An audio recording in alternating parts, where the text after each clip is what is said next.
Electro പോയിൻറ്റിൻ്റെ പുതിയൊരു വീഡിയോയിലേക്ക് എല്ലാവർക്കും സ്വാഗതം. ഇന്ന് നമ്മൾ ഒരു 5.1 ആംപ്ലിഫയറിൻ്റെ ഒരു റിവ്യൂ വീഡിയോ ആയിട്ടാണ് വന്നിരിക്കുന്നത്.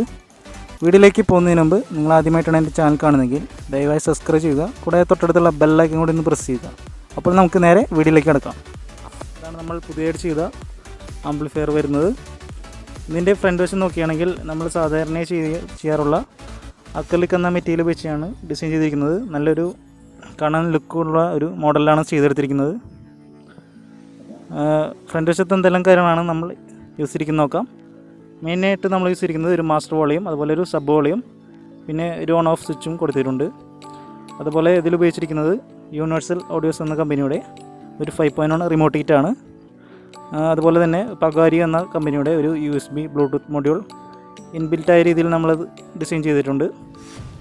ഇത്രയും കാര്യങ്ങളാണ് മെയിനായിട്ട് ഫ്രണ്ട് സൈഡിൽ വരുന്നത്. അടുത്തതായി നമുക്ക് ഇതിൻ്റെ ബാക്ക് സൈഡിൽ എന്തെല്ലാം കാര്യങ്ങളാണ് വരുന്നത് നോക്കാം. ഫ്രണ്ട്സ്, ആംപ്ലിഫയറിൻ്റെ ബാക്ക് വശം നോക്കുകയാണെങ്കിൽ മെയിനായിട്ട് വരുന്നത് ഒരു 6RCA സോക്കറ്റാണ്. ഇതിൽ യൂസ് ചെയ്തിരിക്കുന്ന 5.1 റിമോട്ട് ഹീറ്റിൻ്റെ കൂടെ തന്നെ വരുന്ന ഒരു 6RCA സോക്കറ്റാണിത്.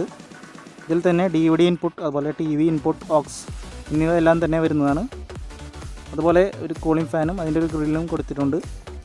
പിന്നെ ഇതിൽ ഉപയോഗിച്ചിരിക്കുന്നത് ഒരു 3 സ്പീക്കർ കണക്ടറാണ്. MX എന്ന കമ്പനിയുടെ നല്ല ക്വാളിറ്റിയുള്ള സ്പീക്കർ കണക്ടറാണ് നമ്മളിവിടെ യൂസ് ചെയ്തിരിക്കുന്നത്. പിന്നെ ഒരു ഫ്യൂസ് ഹോൾഡറും അതിൻ്റെ ഒരു ഫ്യൂസും കൊടുത്തിട്ടുണ്ട്. പിന്നെ അതിൽ അത്യാവശ്യം നല്ല ക്വാളിറ്റിയുള്ള ഒരു ഹെവി കോഡ് വെയറാണ് നമ്മളിതിൽ യൂസ് ചെയ്തിരിക്കുന്നത്. ഇത്രയും കാര്യങ്ങളാണ് ബാക്ക് സൈഡിൽ വരുന്നത്. അടുത്തതായി നമുക്ക് ഇതിൻ്റെ ഉൾവശത്ത് എന്തെല്ലാം കാര്യങ്ങളാണ് വരുന്നത് നോക്കാം.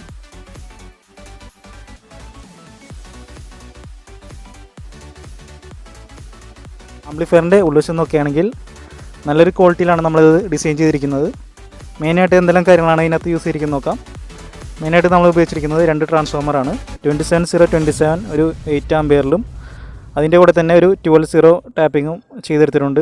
അതുപോലെ മറ്റൊരു ട്രാൻസ്ഫോമർ നോക്കുകയാണെങ്കിൽ 12012 ഒരു 10 ആംപിയറിലാണ് ചെയ്തെടുത്തിരിക്കുന്നത്. അതിൻ്റെ കൂടെ തന്നെ ഒരു 12012 ടാപ്പിങ്ങും നമ്മൾ ചെയ്തെടുത്തിട്ടുണ്ട്. ഈ ആംപ്ലിഫയറിൽ പ്രധാനമായും നമ്മൾ യൂസ് ചെയ്തിരിക്കുന്നത് യൂണിവേഴ്സൽ ഓഡിയോസ് എന്ന കമ്പനിയുടെ ഒരു 5.1 റിമോട്ട് ഹീറ്റാണ്. ഈ റിമോട്ട് കിറ്റ് തന്നെ നമ്മൾ മുമ്പ് ചെയ്തിരുന്ന ആംപ്ലിഫയറിലും നമ്മൾ യൂസ് ചെയ്തിരുന്നു. അത്യാവശ്യം നല്ല ക്വാളിറ്റിയുള്ള ഒരു PCBയിലാണ് ഇത് ചെയ്തു വരുന്നത്. അതുപോലെ നല്ല ക്വാളിറ്റിയുള്ള കമ്പൗണ്ട്സ് ഇവർ യൂസ് ചെയ്തിട്ടുണ്ട്. ഇതിൽ തന്നെ ഒരു സബ് ഫിൽറ്റർ സെക്ഷനും വരുന്നുണ്ട്. ET2351 IC വെച്ചിട്ടുള്ള ഒരു സബ് ഫിൽറ്ററാണ് ഇതിൽ യൂസ് ചെയ്തിരിക്കുന്നത്. അതുപോലെ തന്നെ ഇതിൽ തന്നെ സബിൻ്റെ ഗെയിനും അഡ്ജസ്റ്റ് ചെയ്യാവുന്നതാണ്. ഇനി ഇതിൽ ഉപയോഗിച്ചിരിക്കുന്ന ഓഡിയോ ബോർഡുകൾ ഏതെല്ലാം നോക്കാം. മെയിനായിട്ട് നമ്മൾ ഇതിൽ സബിനായിട്ട് യൂസ് ചെയ്തിരിക്കുന്നത് ഒരു 4 ട്രാൻസിസ്റ്റർ വരുന്ന ഒരു മോണോ ആംപ്ലിഫയർ ബോർഡാണ്. അതിൻ്റെ കൂടെ തന്നെ ഒരു 5 പ്രീസെറ്റോട് കൂടിയ ഒരു സബ് ഫിൽറ്റർ സെക്ഷനും വരുന്നുണ്ട്. അത്യാവശ്യം നല്ല ക്വാളിറ്റിയുള്ള ഔട്ട്പുട്ടാണ് നമുക്ക് ഈ ബോർഡിൽ നിന്നും ലഭിക്കുന്നത്. മെയിനായിട്ട് നമ്മൾ പിന്നെ 5 ചാനലായിട്ട് ഉപയോഗിച്ചിരിക്കുന്നത് TDA7265 IC വെച്ചിട്ടുള്ള ഒരു ബോർഡാണ്. ഇതൊരു 4 IC വെച്ചിട്ടുള്ള ബോർഡാണ്. ഇതിൽ 3 IC ബ്രിഡ്ജ് ചെയ്ത് ആണ് ഉപയോഗിച്ചിരിക്കുന്നത്. അതുപോലെ ഒരു IC സ്റ്റീരിയോ ആയിട്ടും ഉപയോഗിച്ചിരിക്കുന്നു. അതായത് ഫ്രണ്ട് റൈറ്റ് ഫ്രണ്ട് ലെഫ്റ്റ് ചാനൽക്കായി 50+50 വാട്ട്സും അതുപോലെ സെൻറ്റർ ചാനലും 50 വാട്ട്സ് തന്നെയാണ് ഉപയോഗിച്ചിരിക്കുന്നത്. മറ്റൊരു IC സറൗണ്ടിന് വേണ്ടിയാണ് ഉപയോഗിച്ചിരിക്കുന്നത്. അത് നമുക്ക് 25+25 RMS ഔട്ട്പുട്ടായി ലഭിക്കുന്നതാണ്. പിന്നെ ഇതിൽ ഉപയോഗിച്ചിരിക്കുന്നത് ഒരു 5 ചാനൽ സ്പീക്കർ പ്രൊട്ടക്ഷൻ ബോർഡാണ്. പവർട്രിക് എന്ന കമ്പനിയുടെ നല്ല ക്വാളിറ്റിയുള്ളൊരു സ്പീക്കർ പ്രൊട്ടക്ഷൻ ബോർഡാണ് നമ്മൾ ഇതിൽ യൂസ് ചെയ്തിരിക്കുന്നത്. അത്യാവശ്യം നല്ല ക്വാളിറ്റിയുള്ള റിലേയും കാര്യങ്ങളാണ് ഇതിനകത്ത് ഉപയോഗിച്ചിരിക്കുന്നത്.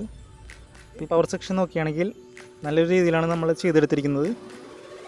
27027 നമ്മൾ ഉപയോഗിച്ചിരിക്കുന്നത് 50 വോൾട്ട് 10,000 mFൻ്റെ 2 കപ്പാസിറ്ററും അതുപോലെ ഒരു 10 ആംപിയറിൻ്റെ ഡയോഡും യൂസ് ചെയ്തിട്ടുണ്ട്. അതുപോലെ 12012 10 ആംപിയറിനാണ് നമ്മൾ യൂസ് ചെയ്തിരിക്കുന്നത്. ഒരു മെറ്റൽ ഡയോഡും അതുപോലെ 25 വോൾട്ട് 4700 mFൻ്റെ ഒരു 6 കപ്പാസിറ്ററുകളാണ്. അത് അത്യാവശ്യം നല്ല ക്വാളിറ്റിയിലാണ് നമ്മൾ ചെയ്തെടുത്തിരിക്കുന്നത്. അടുത്തതായി നമ്മളിവിടെ ഒരു തെർമോസ്റ്റാറ്റ് യൂസ് ചെയ്തിട്ടുണ്ട്. അതിൽ വെച്ചിരിക്കുന്ന ഫാൻ ഹീറ്റ് സിങ്കിൻ്റെ ടെമ്പറേച്ചർ കൺട്രോൾ ചെയ്യുന്നതിനാണ് നമ്മളിവിടെ തെർമോസ്റ്റാറ്റ് യൂസ് ചെയ്തിരിക്കുന്നത്. പകാരിയ എന്ന കമ്പനിയുടെ ഒരു ബ്ലൂടൂത്ത് USB മൊഡ്യൂളാണ് നമ്മൾ യൂസ് ചെയ്തിരിക്കുന്നത്. അത്യാവശ്യം നല്ല ക്വാളിറ്റിയുള്ള ഔട്ട്പുട്ടാണ് നമുക്ക് ഇതിൽ നിന്നും ലഭിക്കുന്നത്. ഇത്രയും കാര്യങ്ങളാണ് മെയിനായിട്ട് ഇതിൽ വരുന്നത്. അടുത്തതായി നമുക്ക് ഇതിൻ്റെ വർക്കിംഗ് വീഡിയോയിലേക്ക് കിടക്കാം.